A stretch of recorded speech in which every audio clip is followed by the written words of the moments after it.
Bismillahirrahmanirrahim. Assalamualaikum warahmatullahi wabarakatuh. Alhamdulillah.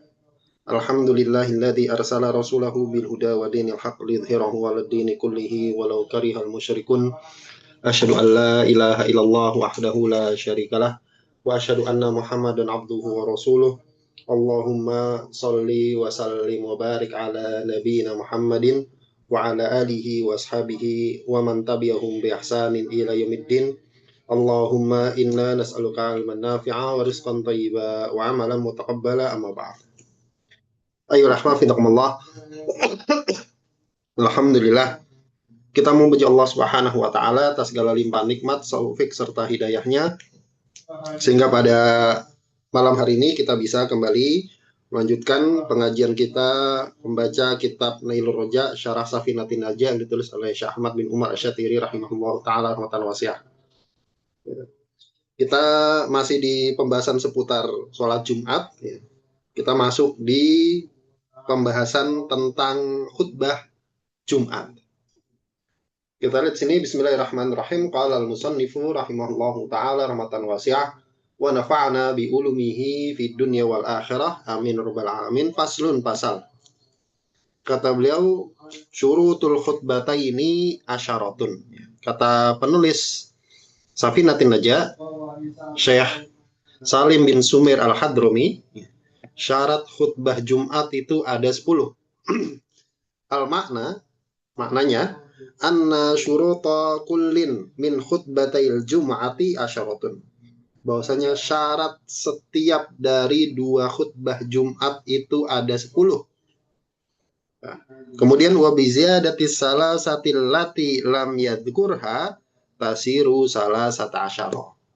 Dan ditambah 3 yang belum disebutkan oleh penulis, maka totalnya jadi 13. Jadi syarat khutbah Jumat di matan Safinatin Najah 10. Kemudian ditambahkan sama pensyarah 3 syarat lain yang tidak disebutkan oleh penulis Safinah. Jadi totalnya 13. Apa yang tidak disebutkan oleh penulis Safinah? Wahia, syarat itu adalah yang pertama ad-dzukuratu, laki-laki. Syarat khutbah itu harus dilakukan oleh laki-laki. Maka tidak sah kalau khotibnya perempuan. Kemudian wassama'u, kemudian sama. Nanti kita ada pembahasan khusus tentang sama dan isma. Ya. Sama itu hadirinnya bisa mendengar. Hadirin atau jamaah bisa mendengar khutbah tersebut. Itu yang kedua. Kemudian wawukuha fi fittati abniyatin. Khutbahnya itu dilakukan di dalam batas kota yang kemarin sudah kita bahas. Jadi kalau khotibnya di luar kota, di luar batas kota, jamaahnya di dalam kota, maka nggak sah. Meskipun jamaahnya dengar. Maksudnya gimana? Misalkan zaman dulu itu, ini biar digambarin ya. Zaman dulu itu kan kota itu kan ada batas kotanya, benteng begitu ya. Soalnya kan ada benteng kotanya. Ini pintu gitu kan. Kemudian masjidnya misalkan mepet tembok kota. Nah, terus khotibnya itu khutbah di sini, di luar. Khotibnya khutbah di luar, suaranya nyampe ke dalam kota. Maka tidak sah. Indah Syafi'iyah tidak sah. Khotibnya harus di dalam kota. Sudah paham ya? Itu maksudnya. Kemudian kata beliau, amma sairul khutabi. Adapun khutbah lainnya, karena kan khutbah itu kan nggak cuma khutbah Jumat ya, ada khutbah Id, ada khutbah sholat gerhana, ada khutbah sholat minta hujan. Nah, khutbah yang lain kata beliau, fala yushtaratu fiha, maka tidak disyaratkan dalam khutbah lain selain khutbah Jumat illal isma, kecuali 1 isma. Isma itu khotib mengeraskan suaranya hingga jamaahnya bisa mendengar. Khotib itu mengeraskan suaranya hingga jamaah mampu atau bisa mendengar. Itu maksud dari isma. Kemudian yang berikutnya adalah wassama.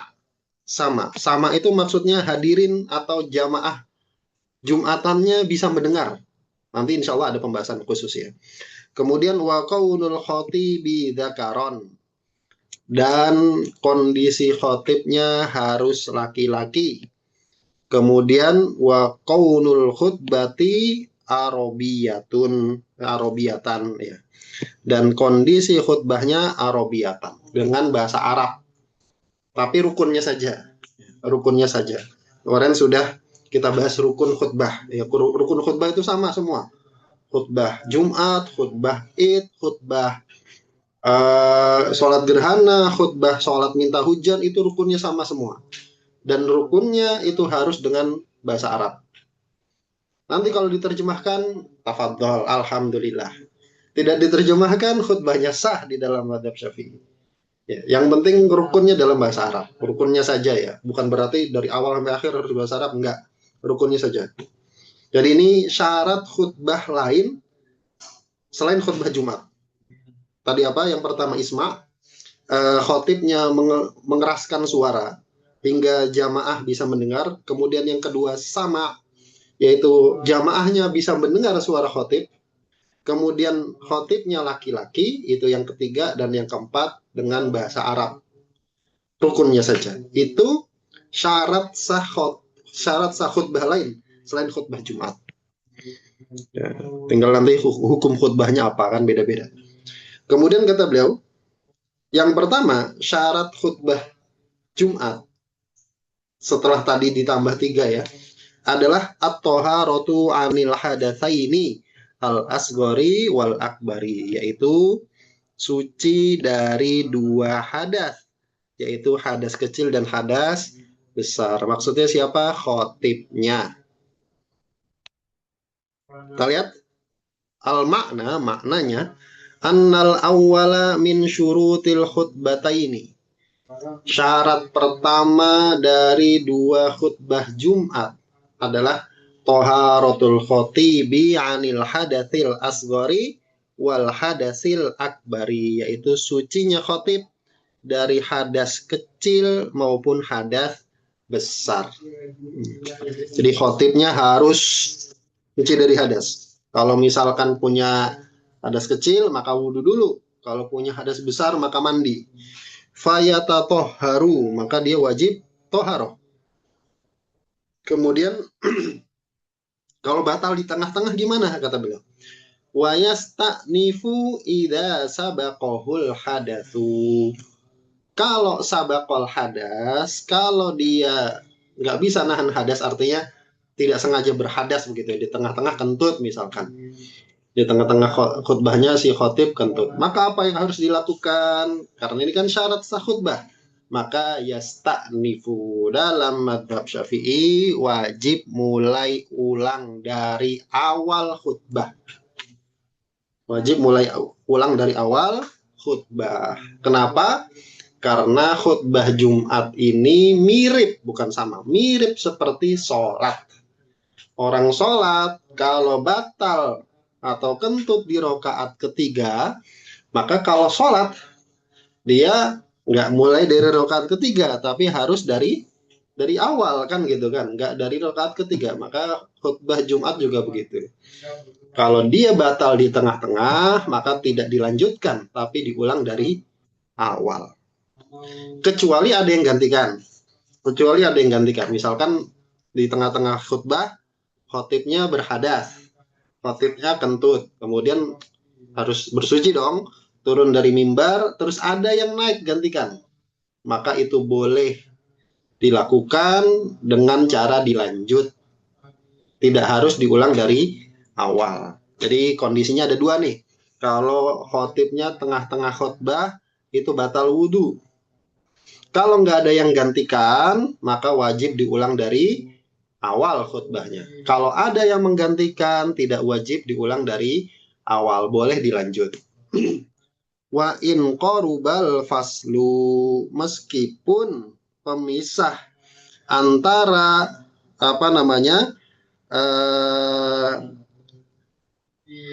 batalnya si khotib dengan dia naik lagi ke mimbar itu cuma sebentar.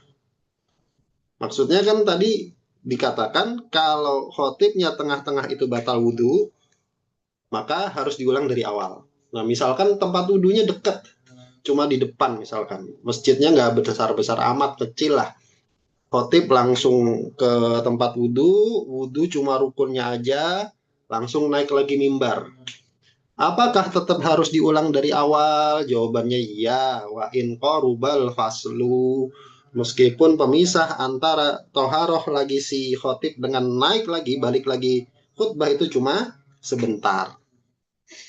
Itu syarat khutbah Jumat yang pertama.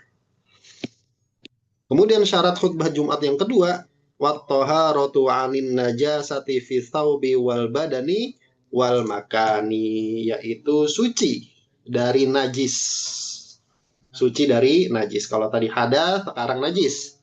Pada apa? Fistaubi wal badani wal makan. Pada baju, badan, dan tempat si khotib sedang berkhutbah. Al-makna, maknanya, an-nathaniya min syurutil khutbataini, bahwasanya syarat sah dua khutbah yang kedua, toharatu thawbil khatibi wa banadihi wa makanihi, yaitu sucinya pakaian khotib, wa badanihi, badan khotib, wa makanihi, tempatnya khotib, wa ma yattasilu bihi ala tafsilil ladzi fil musalli anin najasatil lati la yu'fa anha, dari najis yang tidak dimaafkan. Jadi syarat khutbah Jumat yang kedua, khotibnya harus suci dari najis, baik itu pada pakaian, pada badan, maupun pada tempat berdiri. Plus wama yattasilu bihi, plus bagian-bagian yang bersambung dengan si khotib. Misalkan dia khotibnya khutbah megang tongkat, khutbahnya megang tongkat, tongkatnya ada najisnya, maka nggak boleh, maka nggak sah. Ya. Lagi khutbah misalkan yang bersambung dengan khotib ya tadi, misalkan megang tongkat, di tongkatnya ada najis, ya nggak sah. Alat tafsilil ladzi fil musalli, berdasarkan rincian yang sama dengan bab orang yang sholat. Kemarin sudah kita bahas. Jadi bab orang yang sholat itu kan tempat sholatnya si orang yang sholat harus suci dari najis. Nah itu sama pembahasannya seperti pada khotib ketika dia berkhutbah. Dari najis yang seperti apa? Anin najasatil lati la yu'fa anha, dari najis yang tidak dimaafkan. Kemarin juga sudah kita bahas ya, najis yang dimaafkan apa saja. Jadi tinggal nanti di murojaah ya. Kemudian yang ketiga, satrul aurati, yaitu syarat khutbah yang ketiga adalah menutup aurat, ya, menutup aurat khotibnya. Al maknanya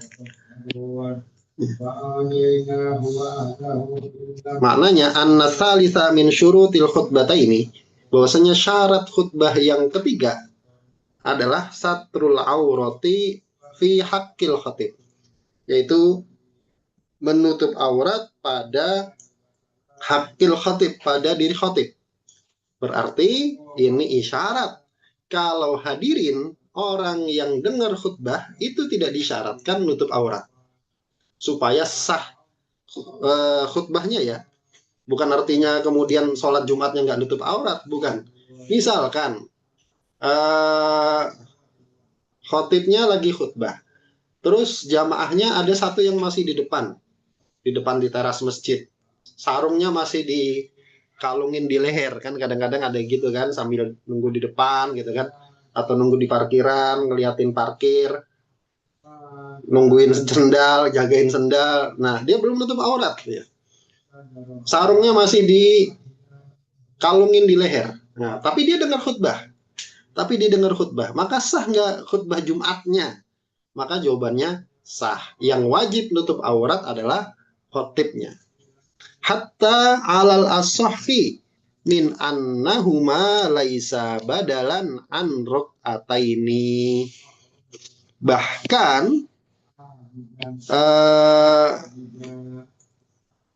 berdasarkan kaul as-sahh bahwa dua khutbah itu bukan ganti dari 2 rakaat zuhur. Maksudnya gimana? Maksudnya kan tadi dikatakan khotibnya wajib nutup aurat. Khotibnya wajib nutup aurat. Ini berlaku karena di dalam mazhab Syafi'i itu status dua khutbah Jumat ini diperselisihkan. Apakah dia itu sebagai badal, sebagai ganti dari 2 rakaat sholat zuhur? Ya, apakah dia itu sebagai ganti dari 2 rakaat sholat zuhur? Karena sholat zuhur kan 4 rakaat, sholat Jumat cuma 2 rakaat. 2 rakaatnya kemana? Ada yang bilang diganti sama khutbah Jumat. Ya. Maka kalau 2 khutbah Jumat ini dianggap sebagai pengganti 2 rakaat sholat zuhur, maka jelas khotibnya wajib menutup aurat. Tapi kalau ada yang bilang enggak, 2 khutbah Jumat ini bukan pengganti 2 rakaat zuhur, nah, bukan pengganti, dia berdiri sendiri. Tetap berdasarkan yang memegang kaul itu, dan itu adalah kaul as-sahh menurut mazhab Syafi'i, tetap khotib Jumatnya wajib nutup aurat. Gitu maksudnya. Bisa dipahami ya? Kemudian yang berikutnya, syarat khutbah Jumat yang keempat adalah wal qiyamu 'alal qadiri, yaitu berdiri bagi yang mampu. Ya. Al maknanya anna rabi'a min syurutil khutbataini. Syarat 2 khutbah yang keempat adalah qiyamul khatibil qadiri 'alaihi, yaitu berdirinya khatib yang mampu untuk berdiri. Jadi kalau mampu berdiri wajib berdiri. Fa'in ajaza khotoba jalisan. Kalau nggak mampu maka boleh khutbah sambil duduk. Seperti orang sholat. Orang sholat kan wajib berdiri. Nggak mampu berdiri, duduk.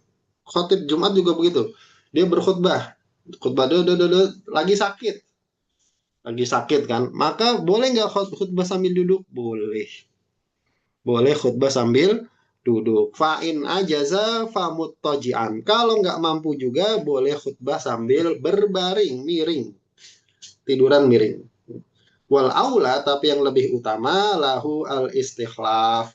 Yang lebih utama adalah dia memilih untuk istikhlaf, digantikan orang lain. Kadang-kadang wah nih sayang nih kalau digantiin orang gitu kan. Mending saya ambil aja khutbahnya. Dia tetap khutbah sambil duduk gitu ya. Itu boleh. Itu boleh. Kemudian yang kelima, syarat khutbah Jumat yang kelima adalah wal julusu bainahuma fawqa tuma'ninatis shalah. Yaitu duduk di antara 2 khutbah dengan seukuran tuma'ninah di dalam sholat. Maksudnya wajib untuk duduk sejenak di antara 2 khutbah. Sejenak itu ukurannya semana seperti orang tumakninah dalam sholat, ukurannya segitu. Nah, berarti sesaat aja boleh. Kita lihat.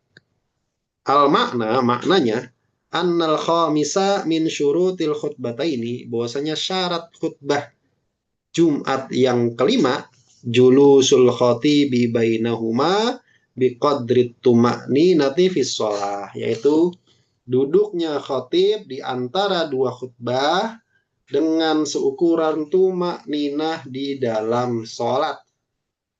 Ya. Wal akmalu, dan yang sempurna adalah kaunuhu biqadril ikhlas. Ukuran duduknya itu sekedar atau seukuran kira-kira panjang bacaan surat Al-Ikhlas. Bismillahirrahmanirrahim. Qul huwallahu ahad, Allahu somad, lam yalid walam yulad walam yakul lahu kufuwan ahad. Nah, segitu kira-kira ukuran duduknya khatib.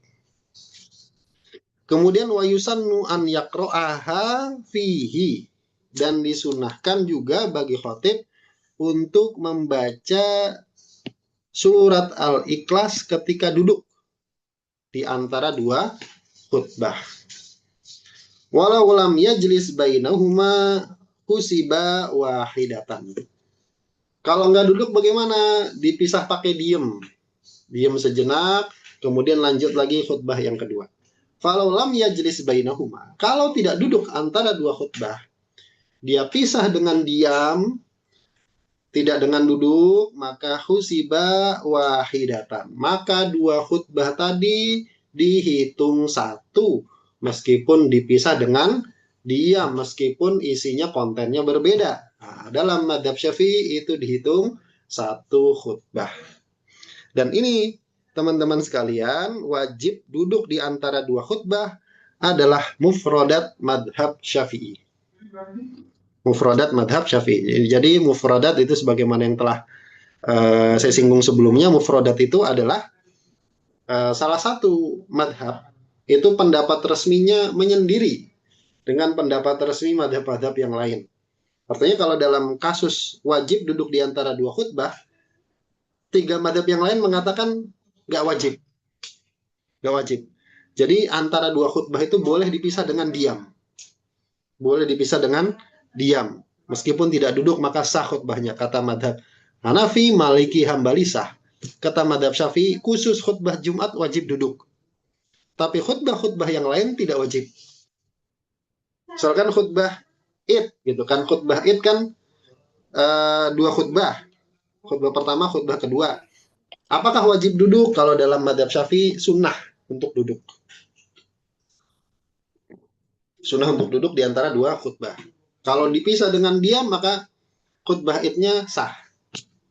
Sudah dipahami ya? Baik. Ini yang ke-5.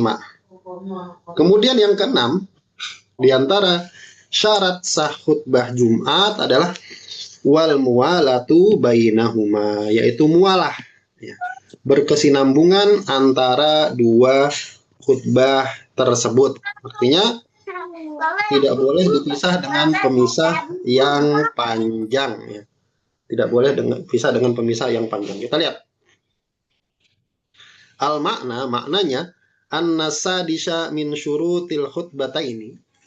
Syarat dua khutbah Jumat yang ke-6 adalah al-muwalatu bainal khutbatil ula wal khutbatis tsaniyati, yaitu berkesinambungan, ya, berurutan, berturut-turut antara khutbah pertama dan khutbah yang kedua. Gak boleh dipisah dengan pemisah yang panjang. Wa baina arkanihima, dan juga antara rukun-rukun dari khutbah tersebut. Gak boleh dipisah dengan pemisah yang panjang. Bi an la yatula faslun bima la ta'alluqalahu bihima. Bima yablughu qadra rak'ataini bi akhafi mumkinin. Dengan tidak ada faslun yatul. Dengan tidak ada pemisah yang panjang, ya. Dengan tidak ada pemisah yang panjang. Bima la ta'alluqalahu, dengan pemisah yang tidak ada kaitannya dengan dua khutbah tadi, bihima, dengan dua khutbah tadi. Berapa ukuran pemisah yang panjang? Bima yablugha qadra rak'ataini bi akhafi mumkinin, yaitu mencapai kadar kira-kira sholat 2 rakaat ringan. Bi akhafi mumkinin, dengan kemungkinan yang paling ringan, mungkin 3 menit, ya, 3 menitan lah, 3 menit, 4 menit, itu kadar orang sholat 2 rakaat dengan paling singkat, ya. 3 menit itu lama loh, ya. 3 menit itu lama, ya. Coba aja kalau teman-teman nunggu lampu merah 3 menit, ya. Insya Allah muring-muring. Insya Allah akan terasa lama, ya. Jadi 3 menit itu lama. 3 menit itu lama. Jadi tidak boleh dipisah, misalkan khutbah pertama, terus diem, khotibnya duduk sampai 3 menit. Nah, maka batal itu khutbahnya. Harus diulang dari awal. Harus diulang dari awal. Jadi khutbahnya nggak boleh dipisah dengan pemisah yang sangat panjang, 3 menitan. Kemudian kata beliau, fala yadurru, maka tidak mengapa, tidak mempengaruhi keabsahan sholat. Apa yang tidak mempengaruhi keabsahan sholat? Takhallulu wa'dhin bainal arkan, yaitu diselingi dengan mau'idhah, nasihat di antara rukun-rukun khutbah. Misalkan habis hamdalah kemudian diselingi dengan nasihat, boleh. Begitu juga dengan yang ada kaitannya sama khutbah Jumat, ditranslate, diterjemahkan, isinya nasihat meskipun dengan bahasa selain Arab, itu boleh. Itu boleh. Wa in tola, meskipun panjang, walal kiroata, tidak mengapa juga dipisah antara rukun tadi dengan kiroah, membaca Al-Quran. Wa in tolat, meskipun dia membaca surat yang panjang, ayat yang panjang. Haitsu tadammanat wa'dhan, yang mana itu kiroahnya tadi mengandung mau'idhah, kama fit tuhfah, sebagaimana disebutkan di dalam kitab Tuhfatul Muhtaj. Begitu. Ini yang keenam. Kemudian yang ketujuh, wal muwalatu bainahuma wa bainas shalah.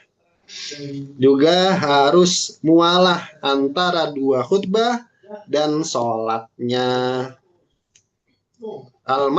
Maknanya an-nasabi'a min syurutil khutbataini, syarat sah dua khutbah yang ketujuh adalah al-muwalatu bainahuma wa baina sholatil jumu'ati, yaitu muwalah, berkesinambungan antara dua khutbah dan sholat Jumatnya. Artinya khutbah yang kedua selesai, kemudian sholat. Bagaimana bentuknya? Bi'an, dengan yuhrima biha qabla an yumdiya alal intihai minal khutbati tsaniyati ma yasa'u raq'ataini bi akhafi mumkinin. Bi'an, dengan yuhrima, si khotib, si imam itu takbiratul ihram biha, dengan takbiratul ihram untuk salat Jumat, qabla, sebelum, an yumdiya, sebelum berlalu, sebelum lewat, alal intihai, atas selesainya, minal khutbati tsaniyati, dari khutbah yang kedua, ma yasa'u, waktu yang cukup, yang luas, rakaataini, untuk sholat 2 rakaat, bi akhafi mumkinin, dengan 2 rakaat yang paling ringan. 2 rakaat yang paling ringan, artinya setelah selesai khutbah yang kedua, jangan dipisah, imamnya ngopi dulu, kita jamaah, kita bakso dulu yuk, gitu kan. Nih habis khutbah yang kedua kita makan dulu, gitu kan. Dipisah dengan makan-makan, dipisah dengan ngopi-ngopi, ya. Dipisah dengan ngaso-ngaso, nggak boleh. Habis khutbah kedua harus langsung sholat. Berapa kadar yang ditolerir? Jangan sampai lebih dari 2 rakaat ringan, yaitu tadi 3 menitan. Ya. Kama fil muwalati baina sholatail safari, sebagaimana disyaratkan mualah antara 2 sholat safar. Maksudnya sholat jamak takdim, ya, jamak takdim. Kalau jamak takhir kan nggak disyaratkan mualah. Itu yang ke-7. Kemudian yang terakhir, yang ke-8, wa antakuna bil arabiyati, yaitu khutbahnya harus dengan bahasa Arab. Kita lihat maksudnya bagaimana. Maknanya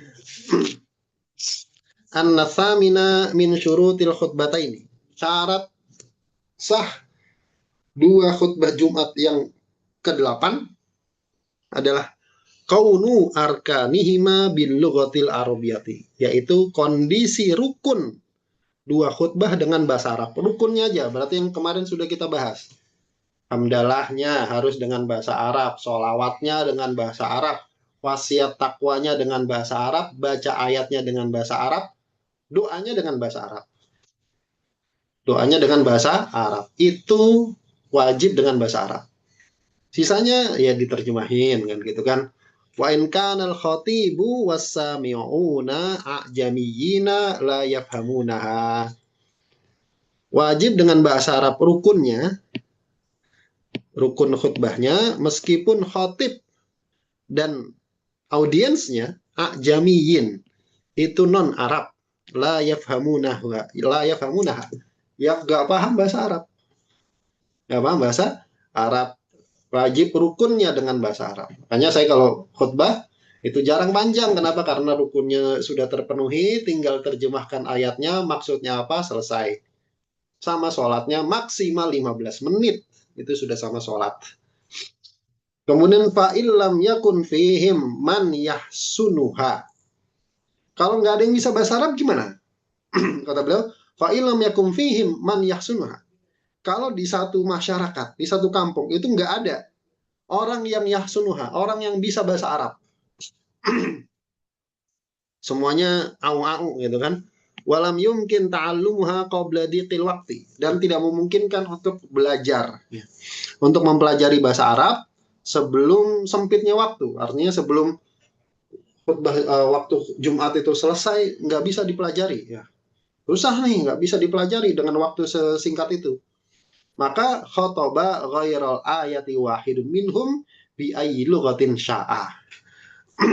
Maka boleh untuk berkhutbah selain ayat, selain rukun membaca ayat. Selain rukun membaca ayat, wahidun minhum, salah satu dari mereka, bi ayyi lughatin sya'a, dengan bahasa apapun yang dia mau. Maksudnya gimana? Maksudnya kan tadi saya sempat singgung, rukun khutbah kan ada, kalau khutbah pertama ya ada hamdalah, ada sholawat, ada wasiat takwa, ada baca ayat. Nah, hamdalah, sholawat, wasiat takwa itu boleh ditranslate, tapi baca ayatnya nggak boleh. Baca ayatnya tidak boleh ditranslate. Ya, baca ayatnya tidak boleh ditranslate dengan bahasa selain Arab. Kalau dia mau khutbah dengan bahasa selain Arab, boleh. Kalau nggak bisa, gitu kan. Dan nggak mungkin untuk mempelajari dalam sesingkat itu tentang khutbahnya ya, tentang bahasa Arab yang di khutbah. Nggak bisa dia untuk mempelajarinya. Maka berkhutbah dengan bahasa apapun yang dia mampu, yang dia mau, asalkan ayatnya tetap dibaca dengan bahasa Arab. Kalau mau diterjemah, nggak apa-apa. Kemudian kata beliau,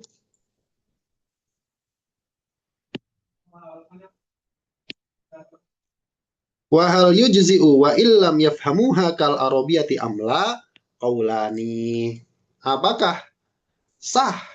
Apakah cukup? Apakah sah khutbah dengan selain bahasa Arab? Khutbah selain dengan bahasa Arab, wa in lam yafhamuha, meskipun jamaahnya tidak paham seperti bahasa Arab atau tidak. Maka ada dua pendapat. Maksudnya gini, tadi kan dikatakan kalau bahasa Arab, kalau khotibnya berkhutbah dengan bahasa Arab maka sah. Mau jamaahnya paham mau enggak, maka sah. Kalau nggak ada yang bisa bahasa Arab, kan boleh diterjemah dengan bahasa apapun. Pertanyaannya, kalau ada orang khotibnya misalkan khutbah dengan bahasa Jawa misalkan. Terus khotib jamaahnya nggak ada yang paham dengan bahasa Jawa. Atau khotibnya tadi orang Jawa gitu kan, orang Jawa Tengah datang ke Jakarta, kemudian dia berkhutbah dengan bahasa Jawa. Kalau di Semarang, di daerah Jawa Tengah itu khotibnya berkhutbah dengan bahasa Jawa itu apa namanya ma'ruf, itu lazim, itu umum. Kalau di Jakarta kan nggak ada ya. Terus dia datang ke Jakarta khutbah dengan bahasa Jawa. Apakah sah khutbahnya gitu ya? Meskipun jamaahnya nggak ada yang paham nih. Maka kaulan, maka ada dua pendapat. Maksudnya sah dan tidak gitu ya. Ada yang bilang sah, ada yang bilang tidak gitu. Kemudian tadi rukunnya boleh ditranslate dengan bahasa apapun. Rukun-rukun selain ayat itu boleh ditranslate dengan bahasa apapun. Amal ayatu, adapun membaca ayat, fayati fiha ma marra fil Fatihah, maka wajib dilakukan dalam membaca ayat tersebut ma marra fil Fatihah, sebagaimana yang telah berlalu dalam penjelasan rukun membaca Fatihah di dalam sholat. Kemarin kan kalau di dalam rukun Fatihah di dalam sholat nggak bisa ditranslate. Kalau Fatihah nggak bisa, maka diganti dengan ayat lain kan gitu kan, yang panjangnya kira-kira sama dengan Al-Fatihah. Nggak bisa juga, maka diganti dengan zikir yang sepanjang Fatihah. Ya, Subhanallah, Alhamdulillah, wala ilaha illallah, wallahu akbar gitu kan. Nggak bisa juga diganti dengan doa, doa yang kira-kira sepanjang bacaan Al-Fatihah. Nggak bisa juga, maka cukup dengan diam seukuran bacaan Fatihah. Nah, Begitu juga dalam membaca ayat ini di dalam khutbah Jumat. Dia nggak bisa untuk membaca ayat. Jangan ditranslate, tapi dilakukan sebagaimana yang ada di dalam rukun Fatihah di dalam sholat. Urutannya sama seperti itu. Wallahu a'lam bishawab. Taib, insyaallah kita cukupkan sampai di sini. Wallahu taala bishawab. Kita lanjutkan di pertemuan berikutnya. Mudah-mudahan yang sedikit ada manfaatnya. Yang benar datangnya dari Allah Subhanahu wa taala dan Rasulnya, dan yang salah dari saya pribadi dan dari syaitan dan ampun atasnya. Kita tutup dengan membaca doa kafaratul majelis. Bismillahirrahmanirrahim. Subhanakallahumma bihamdika asyhadu an la ilaha illa anta astaghfiruka wa atubu ilaik. Assalamualaikum warahmatullahi wabarakatuh. Jazakumullah khairan barakallahu fikum.